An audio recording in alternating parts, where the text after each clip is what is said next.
Yeah, we meant to give this tat some time ago. I think it's a worthwhile tat to give because tendon problems around the foot and ankle are very common. I mean, some of you may have had issues with the Achilles or tendonitis here and there, or a tendinosis.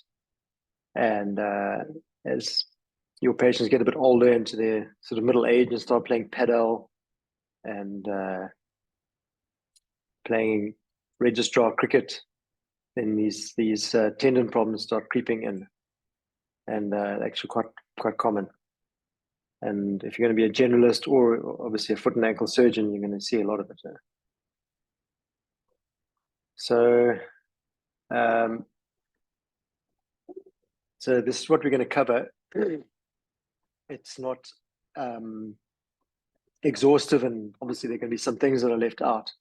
You think of all the tendons that cross the ankle and the foot to move the toes and push you forward. But we're just going to cover Achilles tendon ruptures. You guys know quite a lot about it because they're so common and what's topical. And Achilles tendonitis, tendinosis, or tendinopathy, peroneal tendons, and some of the disorders, anterior tibial tendon problems, much less common, and then some more rare pathologies. So you guys have treated these, you've seen them, you've diagnosed them, and it's the most common tendon in the body to rupture apart from the biceps. And there's probably an increasing incidence because of more participation in sports into older age, and with the use of quinolones, inflammatory arthritis, these sort of things make it a bit more common. The vast majority of Achilles tendon ruptures are out of the blue, so they are in totally asymptomatic patients where the tendon just reaches a failure point and ruptures. In a small percentage of patients, they may have some sort of tendonitis or have some prodromal symptoms, but that's much less common, and certainly more common in the older patients and the geriatric ruptures, where they have a bad tendinopathy and then they slip off a pavement and then have a limp with not a lot of pain. But the common scenario is you're playing a sport or playing with your kid, and suddenly it feels like someone's kicked you from behind, and you turn around to punch the oak, and there's no one there. There's a video of David Beckham standing back to take a kick, and he thought someone was behind him and took a swing, but it was just his Achilles was snapped and he wasn't kicked by anyone. Occasionally it's a direct blow, but usually it's indirect injury and all these sort of sports. These are the etiological factors. You always ask these questions. If they've had a quinolone, a cortisone, or if they've got inflammatory arthritis, and if they had symptoms beforehand. There's like 4 standard questions. Not that it means too much, but it's nice to say, look, this is what caused it. Because they always ask, why me? Why did it happen to me? Looking for reasons. The steroid injections, it's the one tendon that doesn't tolerate a steroid injection all that well. Occasionally for insertional Achilles tendinopathy, I will give a cortisone around the bursa, either the retrocalcaneal or the bursa just over the enthesitis. But I've just had a patient have begged me for the second injection, and then she slipped and fell and she ripped a whole Achilles tendon off the bone. So be careful about injecting cortisone into the Achilles tendon, as you know. I think it slows down the cell turnover and the healing of the tendinosis, and then it's prone to rupture. The vulnerable areas in that watershed, and chronic tendonitis or tendinopathy might be silent and precipitate weakness in the area. But in the majority of patients, if you think about the load that the Achilles undergoes when you're running and jumping, up to 10 times your body weight or tension can go through there in an instant. So if you scalp klopper, there's a lot of tension through your Achilles when you doing the gun run. So just be careful. and you can't be careful. You just got to know that it's a huge load, and I think it just reaches a failure point in some people, and it's out of the blue. There's definitely a genetic predisposition.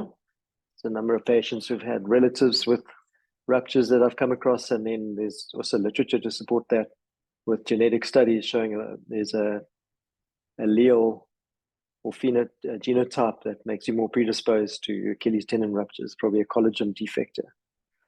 These are the tests, those. The other test that I haven't put there is I always like to lie the patients prone. You might have seen me doing it in the clinic. And then you have them take both shoes off, and then you flex both knees, and you look for the tension. I call it the tension sign, or the tendon that's torn the foot will flop to either dorsiflexion or neutral flexion. We all have a real resting tension in our tendo Achilles, and if that foot flops, then it's complete. And the diagnosis is missed surprisingly often. The reason is it's not a painful condition. It does swell, and it's often misdiagnosed as an ankle sprain or a DVT or cellulitis. You can't believe what I've seen. And all you need to do is that tension test, lie them prone. And even if it's swollen and you can't feel the gap, you do that test, obviously the Thompson test and the Sims test too, and it'll be hard to miss it. The hematoma you get sometimes is painful, as the dissolving hematoma is quite inflammatory. But most of the time, it's quite painless if you think of, the trauma, the ripping of the tendon. It's an aneural structure. The only nervous supply is to the paratenon. So it doesn't really hurt. That's why it's missed, certainly in the geriatric population.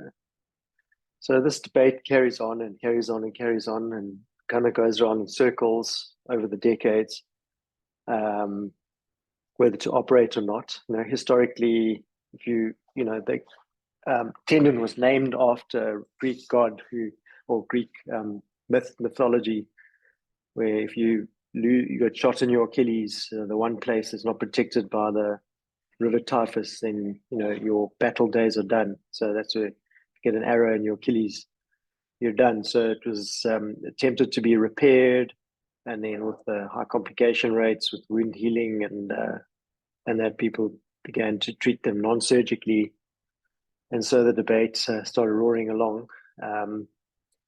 So just a few things to bring up.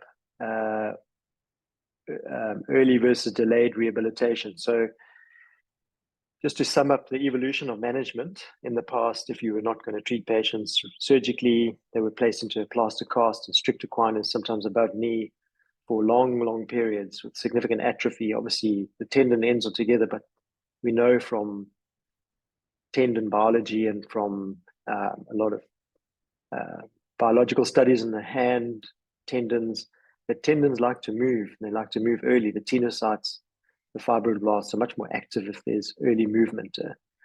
And so the days of prolonged casting and immobilization are over, with those very high re-rupture rates seen in prolonged casting now, much less of a problem there. So, this is just a summary of, it's quite an old paper, but it was a summary of a randomized controlled trial looking at the re-rupture rates of repaired tendons and the re-rupture rates of non-repaired tendons, but they were placed into a cast, and the re-rupture rates was about 21%.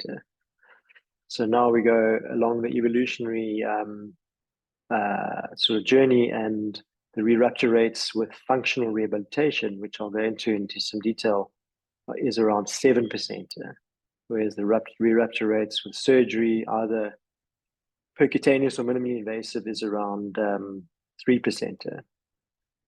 So yeah, there've been meta-analyses, and to be honest, to be totally true and give you the truth, there is no difference between surgery and functional rehabilitation, but functional rehabilitation needs to be performed well. We saw a guy in the clinic on Monday who had functional rehabilitation, but with no education. where he'd taken off his own cast and the gap had formed, and now he was 6-7 weeks down the line, his foot was totally floppy with a palpable gap. So if you're going to choose non-surgical treatment, then it has to be done properly. And the Canadians have come up with a way of treating it non-surgically, which is, in summary, a short period of immobilization in a cast in stricter equinus for about 10 days to 2 weeks. So it can be an anterior slab or an anterior splint, but it cannot be taken off. During that time, the hematoma organizes and the tendon callus is actually quite robust after about 2 weeks. And then the patient is allowed to weight bear with a 6 centimeter heel raise or almost full equinus. And that weight bearing just gets the tendon gliding slightly and activates the tenocytes, causes less atrophy and faster healing with lower re-rupture rates. So definitely not prolonged casting, but that's functional rehabilitation. So my functional rehabilitation is actually not too dissimilar to the post-surgical treatment, which is 2 weeks of or 10 days of a splint, and then weight bearing with a 6 centimeter heel raise, and then at 8 weeks post surgery or with functional rehabilitation, depending on what they choose, then they remove the splint. Sorry, they remove the 6 centimeter heel raise, go into a 3 centimeter heel raise. At 10 weeks, remove the heel raise completely. At 12 weeks, you come out the boot. Now, when can't you perform functional rehabilitation? Well, when the duration from the time of the rupture to treatment instigation is longer than 72 hours, the gap is already filled with quite a lot of fibrous tissue, and the hematoma starts organizing, becomes bulky. If you put the patient to plantar flexion, in the bulky hematoma just pushes the muscle more proximal. So then I think your treatment will probably fail. The other, as a lot of authors say, they do a plantar flexion ultrasound and see if their tendon ends are close together, and then they'll instigate functional rehabilitation. And that's also something else that you can do. But if it's the problem that happens with us is the patients often have their rupture on like a Tuesday, and then you see them the following Monday, and they've been walking around and they've got a palpable gap, the thing's floppy, and the chances of functional rehabilitation working are not as good. So, yeah, this is just to highlight the improvement in the outcomes after early mobilization following surgery, with very low re-rupture rates as well, and less calf atrophy, faster return to sport and function. So in summary, yeah, prolonged casting is not a good idea for any Achilles tendon treatment, whether it's surgical or non-surgical. And then what's become quite in vogue is percutaneous Achilles tendon repair. And this is something that I do quite a bit now. I think the wound healing issues are negligible. The sural nerve is at risk. There's about a 10% sural nerve injury risk. There's much less swelling. The repair is fairly robust, maybe not as robust as a 4-strand crack-on. But I must say the healing seems to be really good. And it's really just about not disturbing the biology too much, with not too much stripping, not a lot of bleeding, and a very small little transverse incision. There are a number of different ways of doing it. I don't have a picture of the PARS system, but you can go look on the Arthrex website. You'll see the PARS system, and there's another one called the Aculon. You can really make a 3 centimeter little transverse incision, and the wound issues are really not a problem. Sural nerve is an issue, and the re-rupture rates are very similar to a full open repair. So this is what I advocate when I can't treat the patient with functional rehabilitation. So I just want to bring up an issue, probably a medical legal type of thing. So if a patient comes to see you and they say to you, listen, what treatment must I have? you must give them the options. So you can say, look, functional rehabilitation is certainly a treatment that can work if it's done properly. It's still a pain in the ass, and it's not a nice injury to have, but you've got to do it well. Surgery is just as good, maybe a little better in a very active sports person. Some sports studies have shown strength loss, the loss of power and the strength return is a bit better with surgery. So if you're a very active person, but don't ever tell the patient that they have to have their Achilles tendon repaired. Certainly if they are shortly, within that 72 hours following the treatment, because you can run into medical legal issues if you have a complication there. So just give them the options. And I'll tell you, if you word it properly, 8 times out of 10 they'll say, doctor, just sew it up for me, please. I just want the thing repaired. That's definitely the public's perception. They just want they can feel the rupture, they can feel the thing's floppy, they just want it fixed. You say, okay, fine, well, I'll get a bit more money if I repair it, and then they know the risk. So that's just some more literature with the PARS technique. So what would I have if I ruptured my Achilles tendon? Well, 46 years old, still pretty active. Think I would maybe ask someone to do a PARS repair, purely because then I know the ends are together and be maybe a little bit more active earlier on. But if I was a bit gun shy, I'd probably have, or there were no good surgeons in town, then I would have a functional rehabilitation, which is, as described, boot for 12 weeks and walking at 2 weeks there.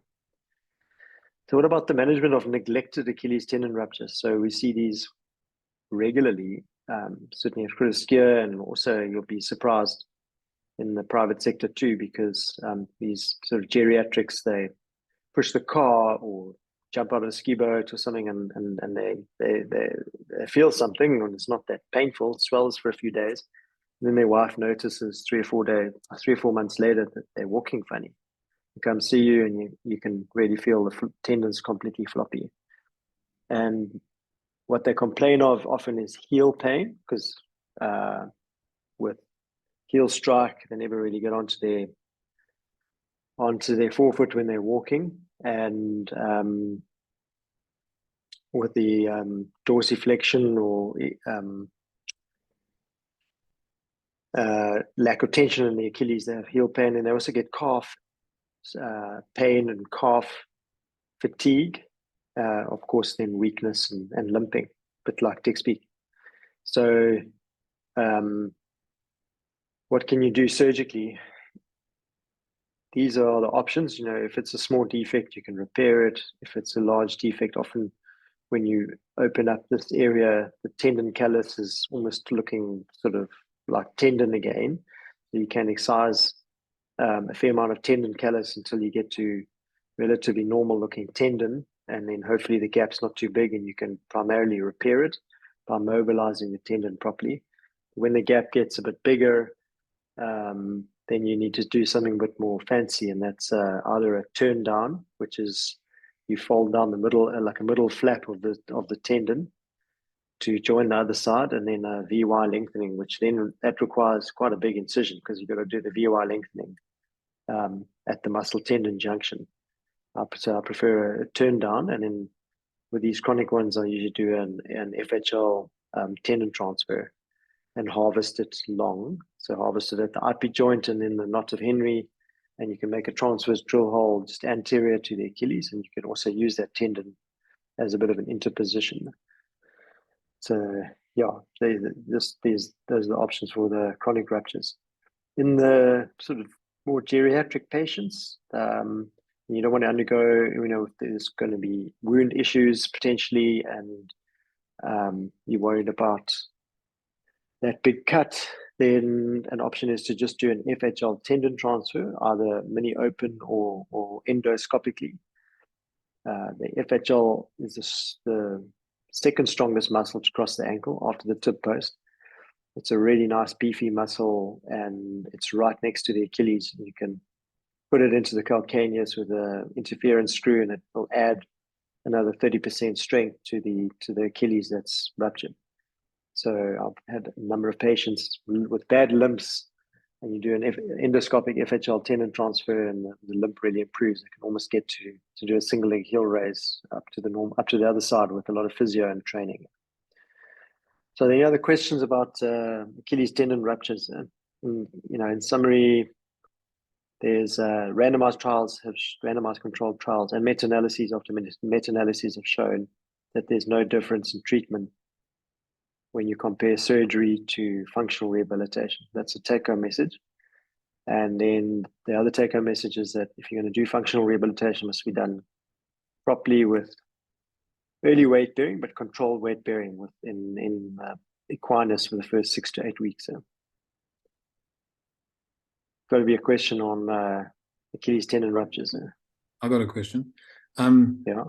Where you say you prefer the pars minimally invasive, sort of how proximal and then also how distal, what are your cutoffs? Yeah, it always that's a good, can be a bit of a struggle. Like, I'm not really sure, yeah, how much I should be doing. Yeah, that's a good point. There's a limit to what you can use the pars for, and when it's within, sometimes the ruptures are pretty distal, and they're getting those little paddles in the peritoneum, and getting a repair into the distal tendon can be difficult. There would be, maybe a contraindication for a formal pars, but you may then do something called a hybrid technique where the proximal tendon is whipped in a normal way, and then you bring down the proximal tendon towards the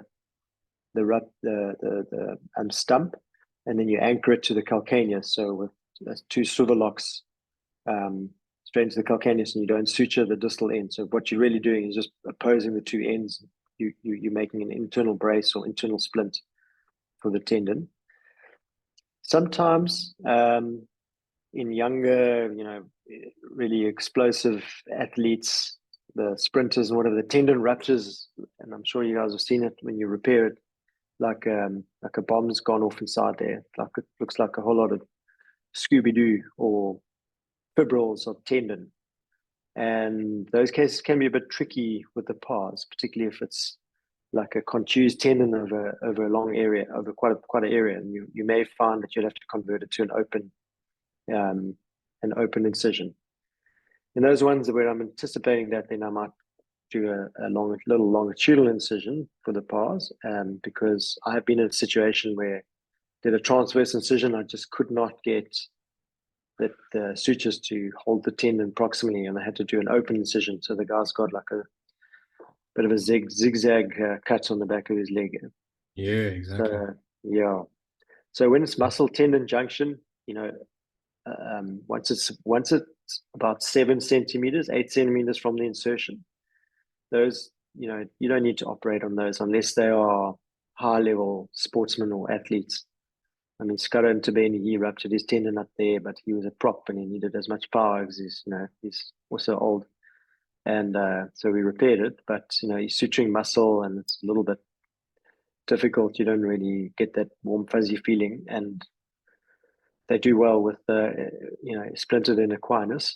So once they're about 7 to 8 centimeters from the insertion, treat them with functional rehabilitation, and be on the lookout for the pull-offs. They're rare. We did a case today. Sometimes you see little bone fragments on the lateral X-ray. We don't normally get X-ray. I don't normally get an X-ray for an Achilles tendon rupture. I think it's very much a clinical diagnosis. The ultrasound scan, it's probably often it's sent for already. Then you have the report, and the report often reads incomplete rupture. And it's because some of the little fibrils may be touching each other. But it's, a radiologist is not to be trusted. Rather trust your tension test, Thompson test. That thing's floppy, it's floppy, it's complete. I've hardly ever seen an incomplete rupture, in the younger patient anyway. So, the pars has has limitations. Cool, thanks. Okay, Achilles tendinopathy.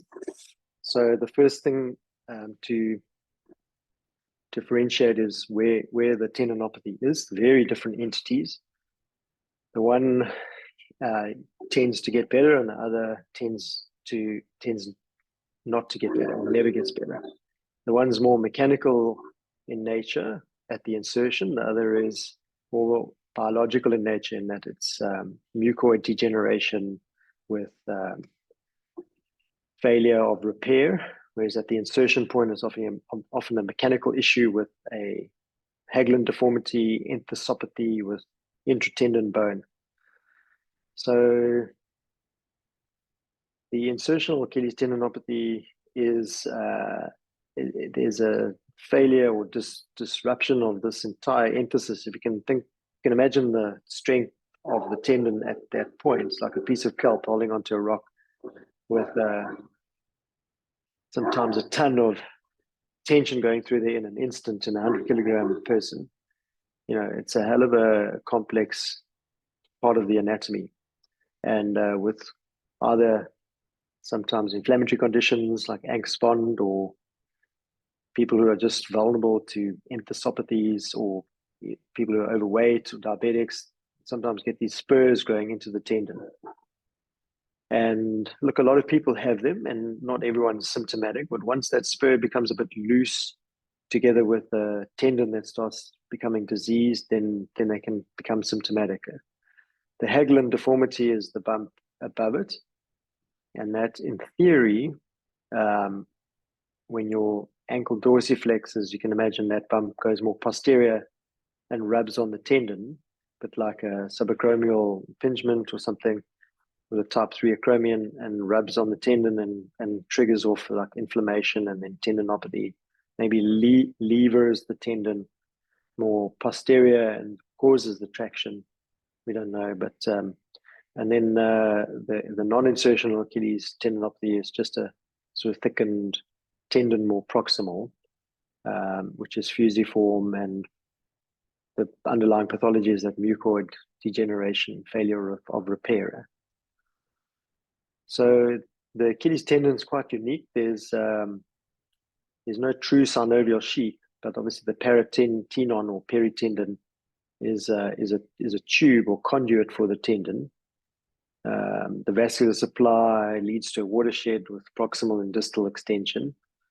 I told you before about the extreme tension through the tendon, and due to the poor vascularity, these little micro tears that we all get all the time fail to repair as we get a bit older or have cortisone or quinolones. If you look at a lot of patients with Achilles tendinopathy, they may have pronation or hindfoot valgus. It tends to wring the tendon out. The Achilles tendon rotates 90 degrees in its course after being formed by the gastroc and soleus. So sometimes an orthotic arch support may help unring the tendon. And then obviously cavus also is a risk factor, and inflammatory arthritis. So this is just a classification based on symptoms. Most of the time they won't seek medical care unless it's been longer than 6 weeks usually. The acute tendonitis, which is say you go, you do the gun run, and on the Monday the tendon's swollen, and it's swollen over a large portion of the tendon. There's no nodules, diffusely swollen with fluid between the tendon and the paratenon. That's a different animal. It's a tendonitis, not a tendinopathy. It's usually obviously short history. When the foot moves up and down, that lump you can't see the lump moving, so it's just a general swelling, and then obviously it can then become more chronic with localized tendinopathy, and these are the areas where you get them. And obviously the most common part is that middle section there. There's a couple of stages. Sorry about that so much. This is what I mentioned before about the tendonitis versus tendinopathy. So tendonitis, this is another time that I may give a cortisone injection. So guy rides the Sani to see, or bike ride, or the Argus or Cape Town cycle tour, and on Monday, the thing's swollen like hell, I can hardly walk, and the whole tendon is inflamed, there's fluid.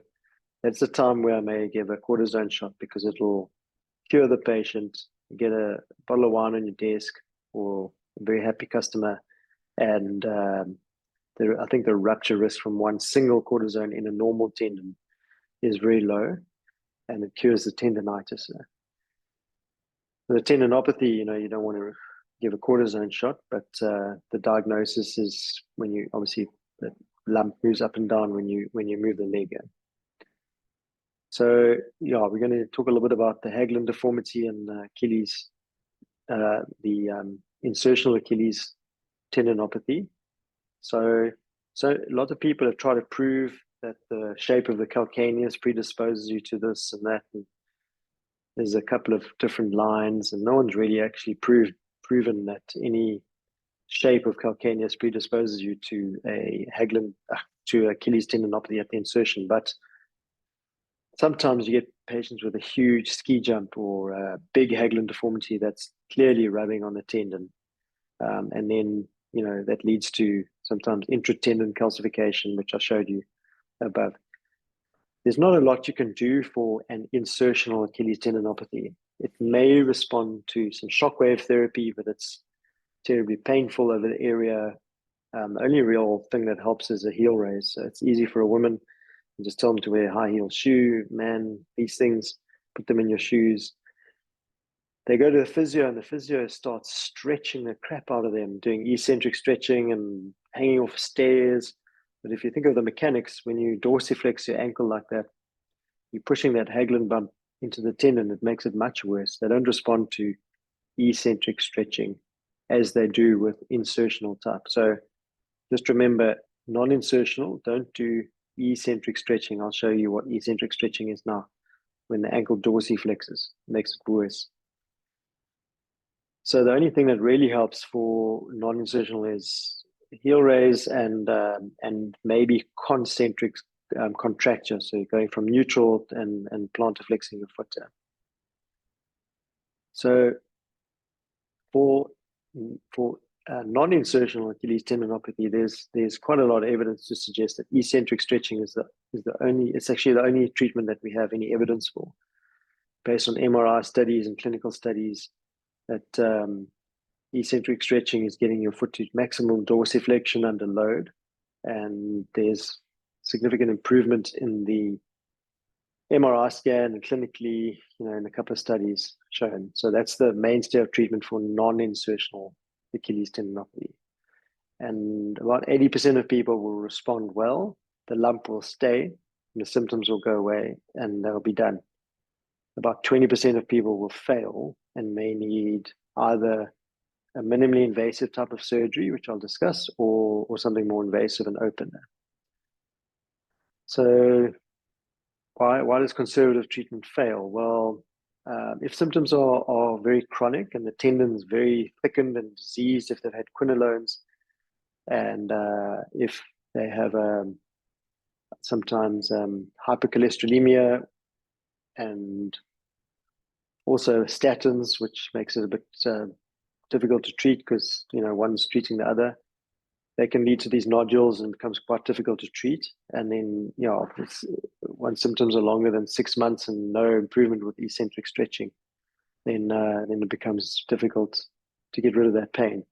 The pain is not inflammation. The pain comes from a release of substance P. It's like a neuropeptide released from the peritoneum and the little adhesions between the peritoneum and the Achilles tendon. It doesn't usually respond well to anti-inflammatories. So and there obviously are analgesic properties to anti-inflammatories, but it doesn't respond that well to anti-inflammatories.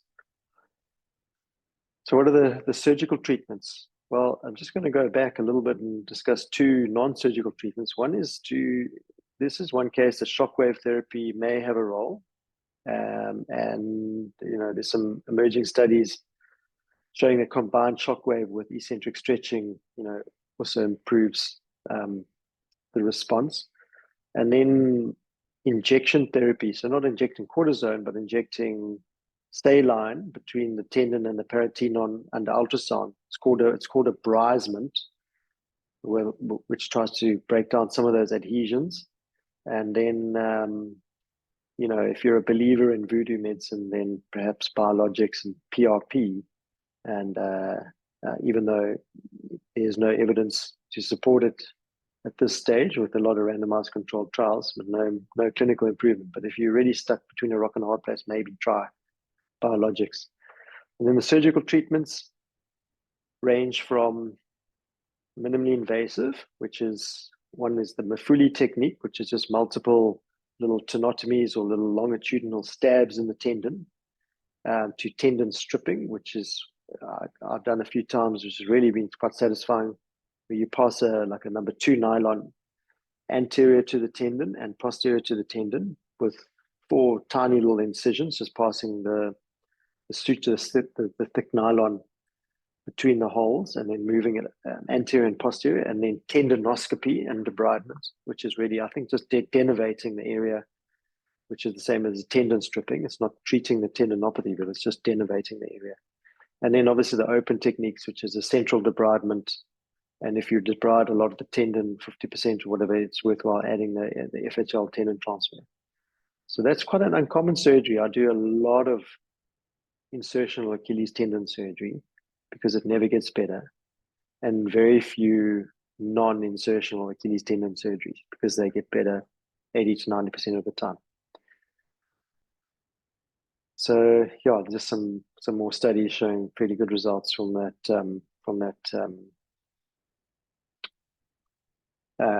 treating Achilles tendinosis. Sometimes the tendon is very, very fraught, particularly those that have had quinolones, in which case you actually excise the whole tendon. There's hardly anything to repair there, and then you'll add an FHL interposition like this. And I've done that in 2 or 3 cases, which works well. So flipping back to the non-insertional Achilles tendinopathy, there's these 3 entities, which is the intratendon bone, Haglund, and then the diseased tendon. This is like the worst case scenario. We see a big rhino horn in the tendon like this, bit of a Haglund, and probably a little bit of a flat foot there too. So this is the way you do it. I do a central splitting approach, and then you peel off sort of 80% of the tendon and thin the tendon out, get rid of the anterior tendinopathy, and usually add an FHL tendon transfer if you debride more than 50% of the tendon, or if you don't think that you're going to get a good repair following the debridement. The tendon's a bit thin, so just harvesting the FHL. Those that have worked with me, you definitely see 1 or 2 in your block, and then removing the enthesis and then the Haglund and reattaching the tendon with the anchor technique there.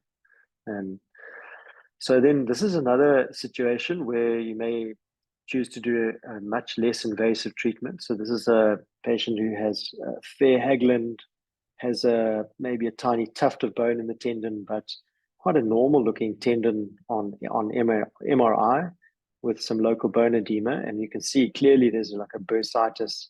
Look at that scan between the tendon and the bone. This is a comrades runner, obsessive runner, but like Mkize, and wants to get back to it. So doing a big open repair like that, they're not going to run for 6 months, and there is a chance you can't get them back to the same level of performance. So it's quite a big operation that it's really good for relieving pain if you look at it in the long run, the 2-year studies, but it's quite invasive, it's quite intense. So if you do an MRI and the tendon doesn't look too bad and there's no bone growing in the tendon, you can do something called endoscopic calcaneoplasty, which is really just quite a nice way of getting rid of that bony bump. And this is the way I do this. And, it's like that recovery position, and then elegantly, it's a bit of a small space, but like playing golf in a teacup. But once you learn where the portal should be and certain techniques, you can smooth that Haglund bump out nicely and get rid of that bursa and shave that down so it looks like that afterwards.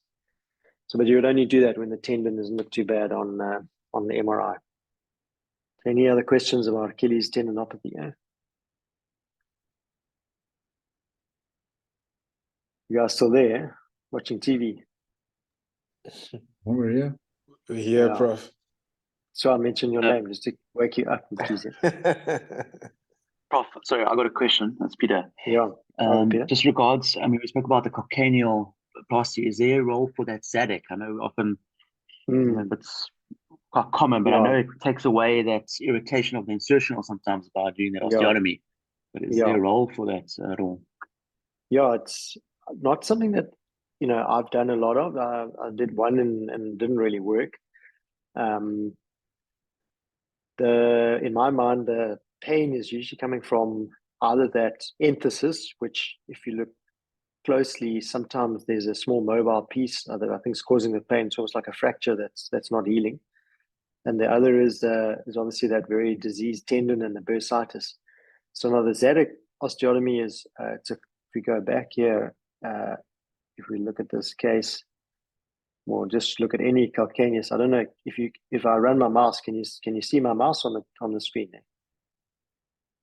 But it's a closing wedge. You take a wedge. You take a wedge out here, and you close it. So what you're doing is rotating the calcaneus, so that the Achilles will shorten a little bit. Well, the insertion will proximalize, and then in theory you'll take away some stress on the tendon, and then move the Haglund bump out of the way of the tendon, so it's not rubbing on there.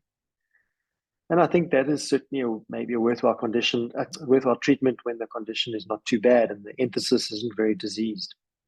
But even though the big proponents of it, they almost do it every time, I can't see how it can cure the severe tendinosis and a broken piece of the enthesis.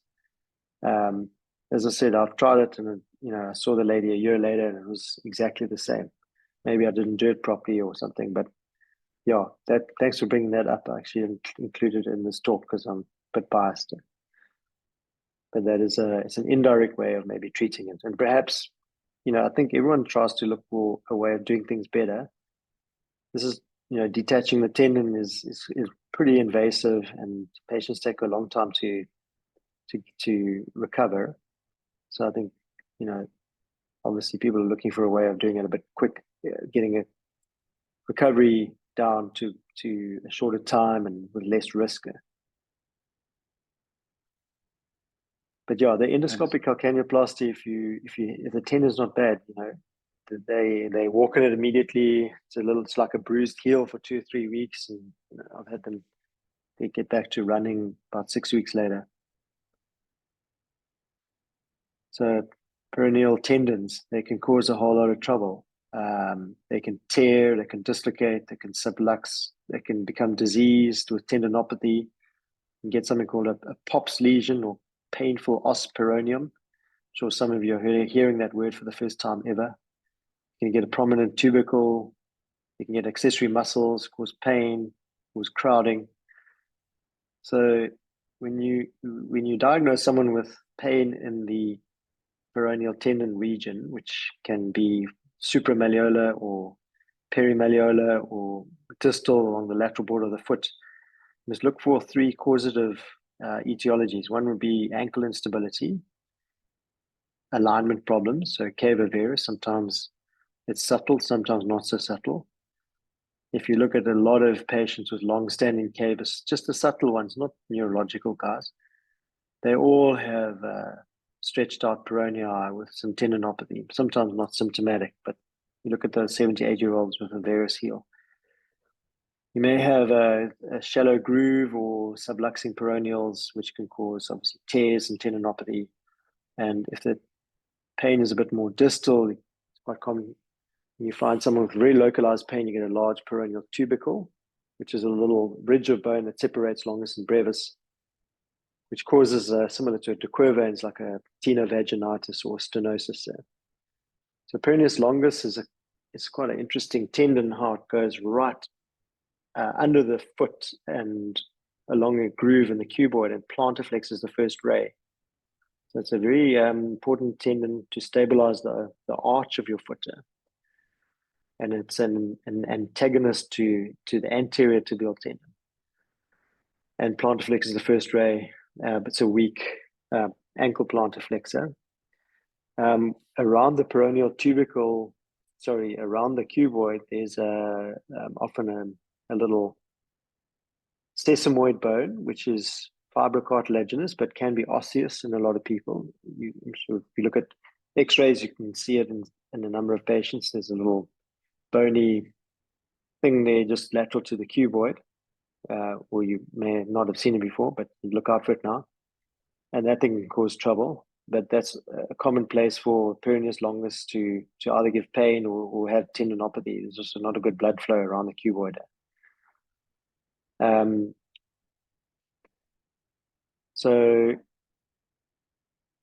yeah, I said the combination of tendinopathy and ankle instability is very clear.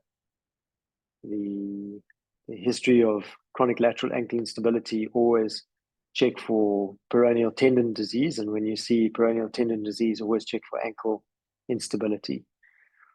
This is also for tenosynovitis or tendonitis. Check the ankle for stability and alignment. Usually I complain of this posterolateral pain here.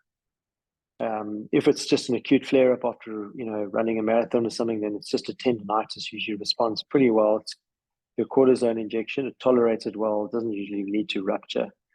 But ask these other questions about a snapping or sprain or sudden increase in activity, or if they heard a pop or something, because it could be a rupture. Certainly, someone with a varus hindfoot. Lots of other things can cause pain in that area. All of these things, from anterior process fractures to base of fifth metatarsal fractures, these Chopard type injuries, osteochondral lesions. So peroneus longus is more commonly involved in cavovarus patients. Its pain is more distal to the malleolus most commonly, and a common clinical scenario would be someone with cavovarus. They go trail running and then they suddenly get pain on the lateral border of the foot, and there may be a split tear or could be rubbing on the peroneal tubercle, but it's usually a peroneus longus problem. And longus can rupture, and that's around the cuboid, and the proximal end migrate proximally. It's pretty painful. It's quite hard to check clinically. You can check in your own foot. If you resist eversion, you can see your first ray plantar flexors, so that you can actually test. So you do resisted eversion. If the first ray doesn't plantar flex, maybe the peroneus longus is ruptured. But if it ruptures on the cuboid, the only surgical treatment is to do a peroneus longus to brevis tenodesis.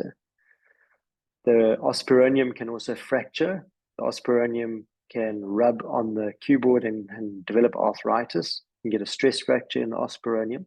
That's all pain around the cuboid area. This is an MRI showing quite a large peroneal tubercle with, you can see longus there in a stenotic sort of tunnel. That's quite a satisfying diagnosis, because 1 or 2 cortisone shots or simple operation just to release that tunnel, and if the tendon is not diseased, it works really well. It cures them and they get better pretty quickly.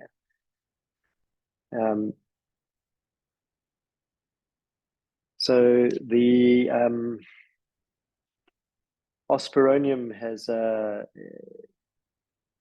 it's within the tendon itself, and it as I said, it's either injured directly with an acute injury or like a chronic thing, and occasionally needs to be removed. It's actually quite tricky to remove because it's very distal, and you have to shell it out, and often there's not a hell of a lot of the peroneus longus left. And if you can't repair the tendon, or if you can't get it out, then you'd be tempted to do a peroneus longus to brevis tenodesis, which, if you think back for cavus correction. That's the tendon transfer that you do in cava varus feet, and almost all of these guys have a cava varus type foot if they have a painful os peroneum syndrome. So peroneus brevis is a more common tendon injury. It's often associated with an acute trauma like an ankle sprain. The pain is usually perimalleolar or retromalleolar. The tear is a split in most instances. Peroneus brevis is squashed against the back of the fibula by peroneus longus. This doesn't have a great blood flow in the area, and there are a number of vinculi between the two tendons. Whereas peroneus longus has disease more distal. If you diagnose it acutely, an acute longitudinal split, you can treat them non-surgically. If you look at some studies, anatomical studies of cadaver studies of patients over 70, but like the rotator cuff, if you open them up, you'll find that about 40 to 50% of patients have peroneal tendon disease that they probably never knew they had or weren't ever diagnosed. They're not all symptomatic. So just because you see a split on ultrasound, it doesn't mean they needs to be repaired. You need to have persistent symptoms. But I will say that once you have persistent pain over the peroneals and there's a diagnosed split tear or disease, then they never really get better without surgery. So if they're symptomatic and you can diagnose a tear, then they usually need surgery. They don't seem to get better with non-surgical treatment. But an acute tear, you may be able to treat non-surgically. Peroneus brevis never ruptures in half. It never breaks in half. It only develops these longitudinal split tears unless it's very long-standing with severe tendinopathy and it just turns into snot and you can't even see the tendon sometimes. It becomes so diseased in these very long-standing cava varus people. Orthotics can play a significant role in peroneal tendon disease, tendinopathy, tendonitis. Just a lateral heel posting, tendinal lateral heel posting takes a lot of stress off the peroneal tendons, and so it would be the first line of treatment together with these above here. So when it comes to the surgical treatment of peroneus longus, if the tendon ruptures, you suture it to brevis. Removing the lateral tubercle is pretty easy. Longitudinal split tears are easily repaired distal to the malleolus. The tears proximal to the malleolus usually don't involve peroneus longus. And excising the os, excising the peroneum, I mentioned those earlier.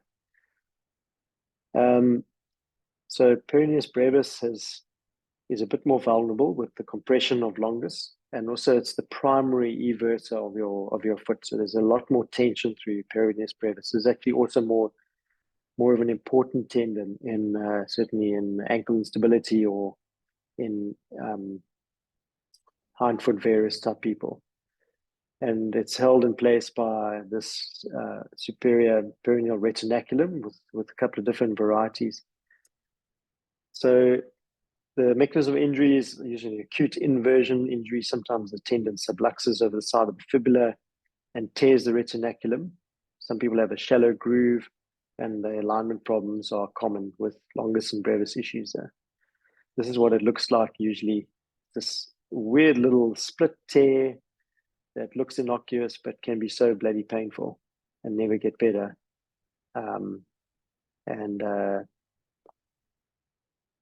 Going back to the etiology, always look for those four things: dislocation, instability, alignment issues, and if you can dislocate it, you must suspect that they've got a shallow groove.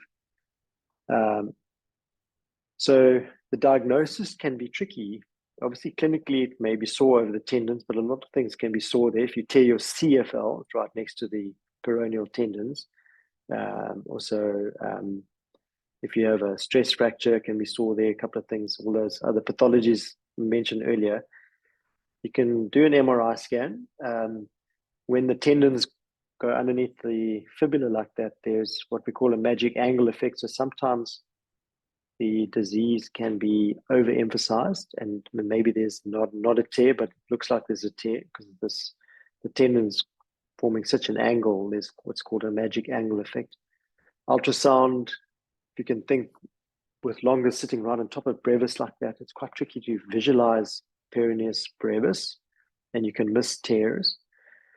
So one way of doing it directly is to perform a tendonoscopy. So can you believe it? I've done it, but you can scope the peroneals and have a look at them. And in a let's say an elite sportsman, it's not a bad idea. If you're really unsure of the diagnosis, you have a scope.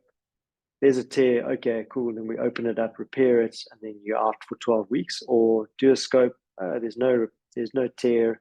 Close it up, keep the retinaculum in place, and maybe treat them with non-surgically and get back to sport a bit sooner. So there's a role for tendonoscopy. I found diagnostic injection pretty helpful. So just to try and unmuddy the water, if there's pathology locally, put a Marcan injection in there, walk around a bit, and see if it gets better. Pretty good at taking the pain away if it's from the tendon. So, most people with a split peroneus brevis tendon who are symptomatic after 6 weeks, they don't get better. That's my feeling as well. If you diagnose them early and you immobilize them, they may get better. But this is what you usually have to do. You've got to tubularize the tendon to bride the split, and then and repair it like that. I think you may, just by doing this, denervate the tendon or take away those inflammatory cells. But that tends to work well in a lot of studies, in also in my hands. But you have to treat the underlying etiological factor if you find one. So ankle instability, shallow groove or subluxation of the tendons. Some people have like a little bony ridge under the fibula. And some cases you have to perform a hindfoot realignment osteotomy as well, if they're particularly varus and the disease is a bit more long-standing. So this has been disputed, this 50% rule. I mean, the teaching used to be that if you debride more than 50% of the tendon, then you should do a tenodesis, stitch one to the other. But some South Americans have shown even if you have 20% of the tendon, it's better to try and keep them separate and just repair what you can. So the algorithm for managing peroneal tendon disease. So it's very simple. One tendon torn, repair it. One tendon torn but irreparable, stitch it to the other one. And then you must make sure that if peroneus brevis is torn, that you then tenodese longus to brevis proximally, and then insert peroneus longus into the base of the fifth metatarsal. Remember, you need the abduction laterally on the fifth metatarsal. You don't need the foot plantar flexion that much. If both tendons are torn and irreparable, then you've got a problem, and you need to then either do an interposition grafting, so using allograft or autograft. I've used semitendinosus, works really well as an autograft. And if both tendons are torn and there's no excursion, then you need a tendon transfer. So flexor hallucis longus is a great tendon transfer. It's almost in phase, also works in plantar flexion. You detach it from the IP joints, harvest it from the knot of Henry and behind the malleolus, and you pass it laterally into the fifth metatarsal. It's a really nice graft, and takes away all this tendinopathy pain. You may have to, at the same time, realign the heel. So that's the algorithm. But you've got to address the pathology, and it may be, a couple of these things, and I haven't really mentioned the accessory muscles yet, but I'll show you a case there. And generally the results are good. They take a while. They've swollen for quite a few months, and eventually, most of the time, if you treated the causative factor, then they get better. What about peroneal tendon dislocation? So this is actually pretty uncommon. I used to think of it more common because it's so emphasized in the exams and exam questions, but probably only see 2 or 3 in a year where they'd actually dislocate, and that fibrocartilaginous ridge is often torn, or if it's a chronic situation, you develop this fibrocartilage on the lateral side of the fibula. There are a couple of different variations of the superficial peroneal retinaculum here. I don't really need to go into that detail.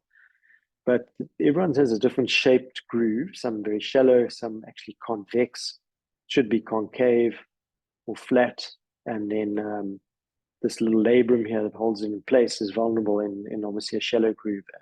So what it looks like, mechanism of injury, dorsiflexion, eversion, and contraction, and then it can pop over. In these chronic cases, you can do what's called an apprehension test. So you hold the tendon in place, and they can do it, and then you take your hand away, and they can't because they're a bit apprehensive.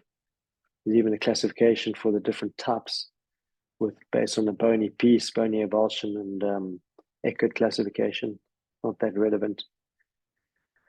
This is the apprehension test I told you about. But the take-home message is that if you diagnose that tendons are flopping over the side of the fibula, they don't do well with conservative treatment. They tend to cause tears of the tendon, becomes chronically painful. It's not meant to run over that ridge. And you may, in a very acute situation, if there's a bony piece, treat them with taping and conservative treatment. But once it becomes chronic, you really should offer them surgery. And then the surgery is there's 4 ways to treat this. One is to repair the retinaculum directly. One is to reinforce the retinaculum with soft tissue. You can use a graft or some fascia, or a transfer of some local tissue. The other is to do a bony procedure, and that can be like a sliding osteotomy to form a little ridge so the tendons don't slide over. And the other is to perform a groove deepening procedure. The groove deepening procedure seems to be much more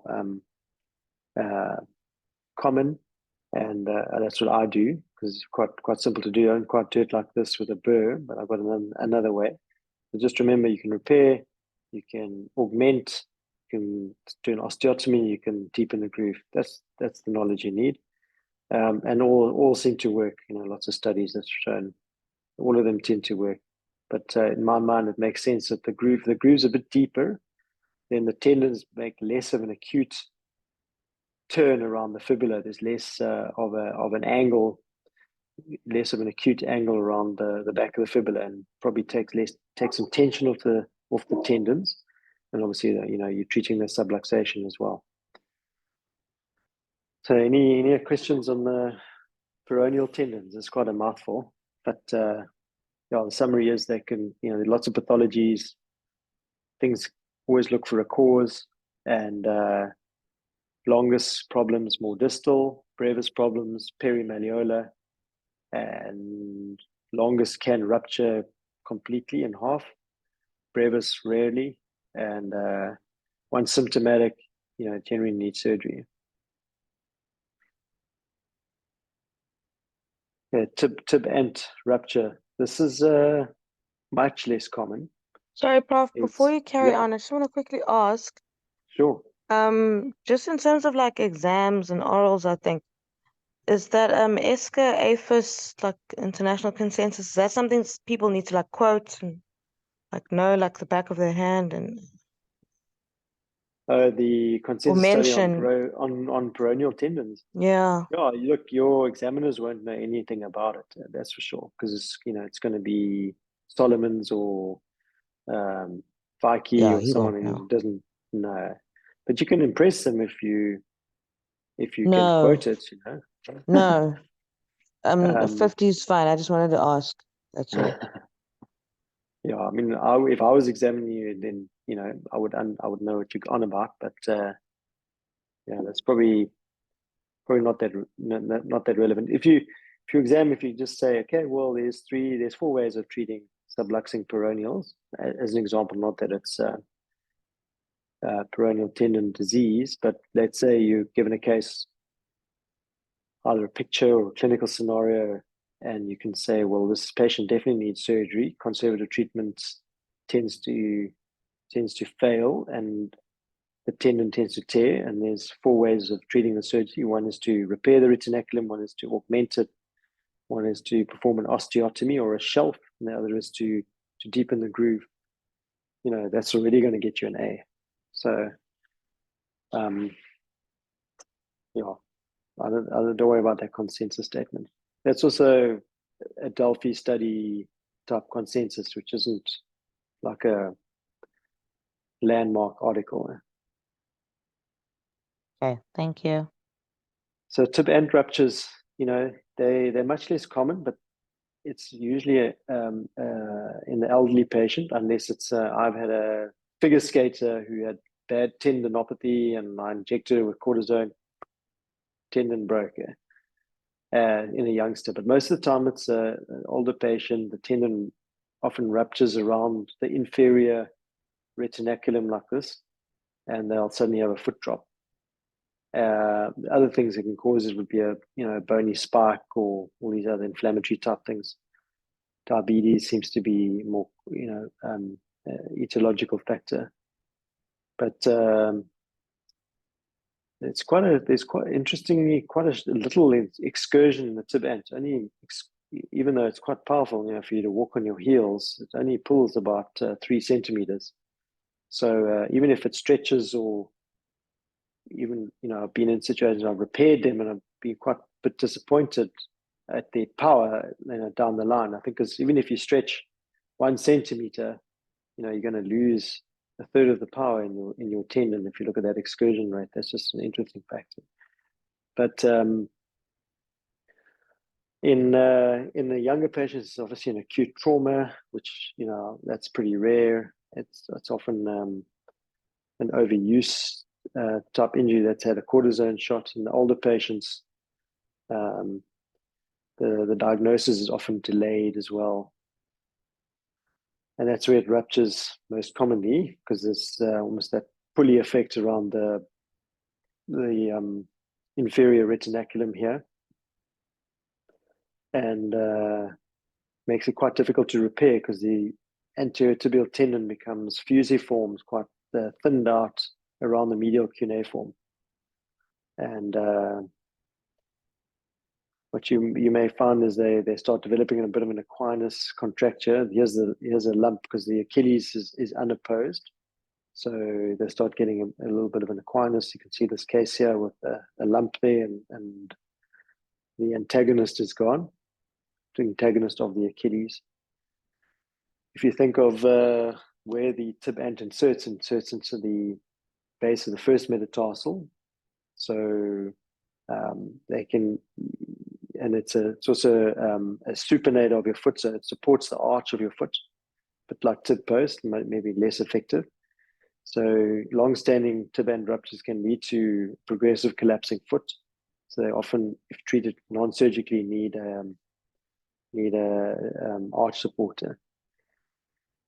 When you diagnose them, you'll see that they extend the big toe like this to try and walk. So they recruit their other muscles during the swing phase of gait. So in younger patients, definitely try and repair it if you can, with even over tension it, because it tends to stretch out. When you can't, then you can put the stump into the medial cuneiform. So at least there's a dorsiflexor on the medial side of the foot.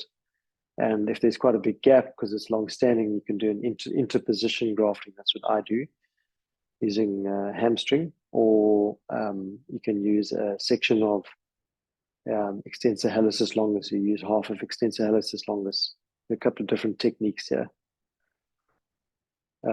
Or extensor hallucis brevis, or you can do a sliding graft to achieve more length there. So in a younger patient, you should repair it. In the older patient, so over 60, 70, which is probably a more common age to rupture. If it's chronic, I just leave them alone, because the chances of a successful repair are not that good. Lots of studies have shown that they recruit their other muscles, and they don't have a big functional deficit. You can still dorsiflex your ankle, but maybe you can't dance or stand on your heels as well as you used to.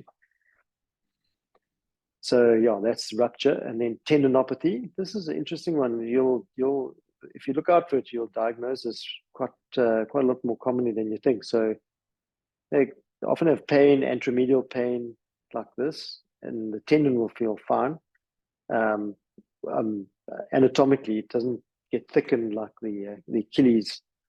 Around the medial cuneiform, there's the tendon becomes quite fusiform, and that's probably where they get tendinopathy the most commonly. And interestingly, what they'll complain of is burning at night. And that's because when we sleep, we all sleep in a quietness with the Achilles, a bit more tense than the tib ant. And then the tib ant tendon is at its most stretched. And it wakes the patients up. They go, yes, I've got this burning in my foot at night. So it's either a L4 radiculopathy or tib ant tendinopathy or tendonitis. And responds quite well to an AFO. So I just give them a night AFO so that they sleep in dorsiflexion, and it tends to get better. If it doesn't, and it's long-standing and they want surgical treatment, then you need to cut that disease part out and do an interposition grafting. Getting to the end, FHL tenosynovitis, also quite rare, but it's an overuse thing. Ballet dancers, soccer players. And if you look at the course of FHL, it runs in a very sort of tight stenotic groove under the sustentaculum over here. You can often get a sort of bulging of the tendon, but like a tenovaginosis, or stenosis, like a trigger, almost like a trigger.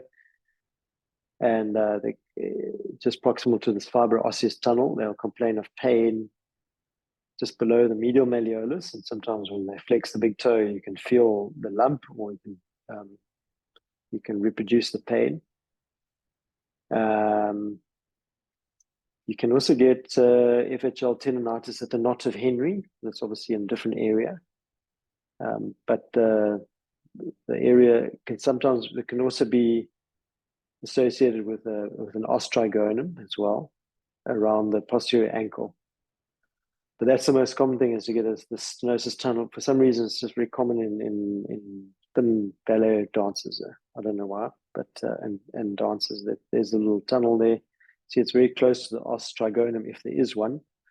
It's occasionally you need to remove that at the same time if you have surgery. It does respond pretty well to a cortisone injection, so I'll try that, but ultrasound guidance. So you can see where your needle is there and make sure it's in the sheath. The neurovascular bundle is pretty close by. And yeah, they get this pseudo hallux rigidus. You can't dorsiflex. I've seen that you can't dorsiflex the big toe because that thickened part's just getting stuck in the groove, and weak IP joint flexion. So sometimes what you see on MRI, sort of a lot of fluid around the tendon, and